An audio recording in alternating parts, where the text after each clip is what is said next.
สวยหลายที่สุดในครูบาอะไรที่จะประสานผู้เชี่ยวชาญด้านดอกนะทำบ่มาบ่หักกระบอกคนกระบอกมาเรียนอยู่เรียนจันทร์อาจจะได้มาเรียนอยู่ใส่ก็อาจจะได้แต่ว่าอยากมาอุดมใส่บ้านเกิดเมืองนอนแต่ก็อยากมาช่วยอุดมใส่เราหวังว่าเปิดจบการศึกษาแล้วจะมาอยู่อุดมใส่เราเนาะมาจัดรายการธรรมะช่วยสถานีเราแต่ผู้อื่นก็คือกันบางคนกับเป็นฮอดพนักงานกันนำพาอยู่ในแถลงการอยู่ใน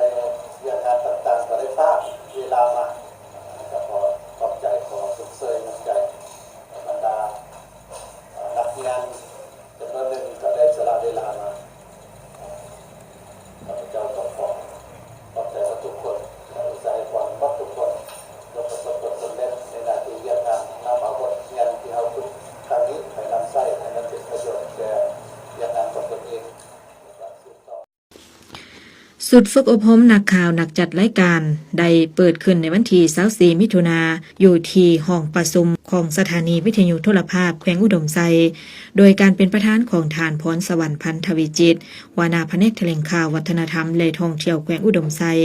มีบรรดานักข่าวนักจัดรายการจากบรรดาแขนงการต่างๆตลอดฮอดบุคคลที่มีความสนใจอยากเรียนรู้ทางภายในแขวงและต่างแขวงเข้าร่วม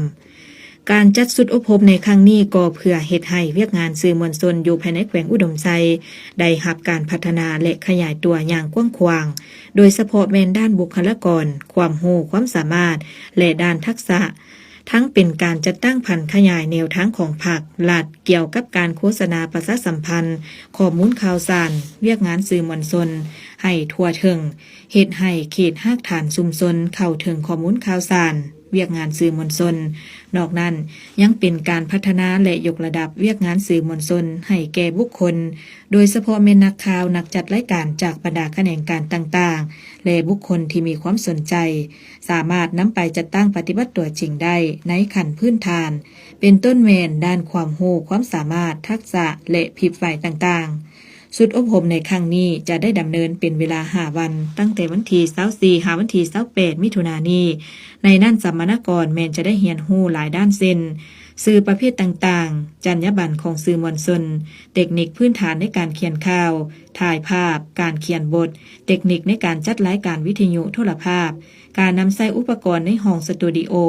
การเป็นพิธีกรทักษะการเว้าและการสัมภาษณ์เทคนิคการตัดต่อเสียงภาพรูปแบบขั้นตอนและวิธีการต่างๆทางเวียกงานข่าวและรายการรวมทั้งจะได้ลงมือจัดตั้งปฏิบัติตัวจริงตื่มอีก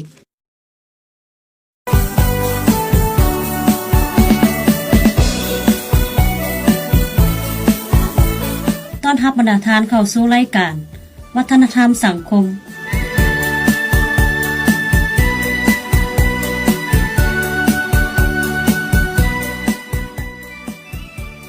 เสียวัฒนธรรมคือเสียชาติเสียมารยาทคือเสียตระกูล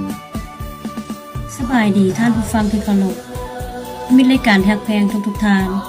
ต้อนรับบรรดาทานเข้าสู่รายการวัฒนธรรมสังคมพบพ่อกันทุกๆวันเสาร์เริ่มแต่เวลา 5:30 6:00 นาทีรายการของพวกเราออกอากาศทางสถานีวิทยุกระจายเสียงแขวงอุดมไซในระบบ FM